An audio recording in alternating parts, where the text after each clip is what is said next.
Hi! In front of me is Samsung Galaxy A13 and today I would like to show you how you can use pop-up view on this Samsung. Start by opening one of your apps like Play Store and clicking on this button with 3 lines.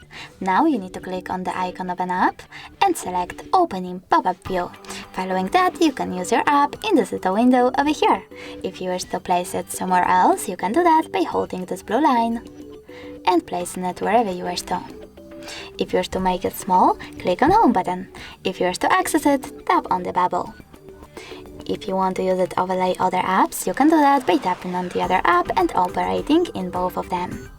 If you want to close your window though, you can do that by dragging it to the Remove section over here or simply closing it in the background.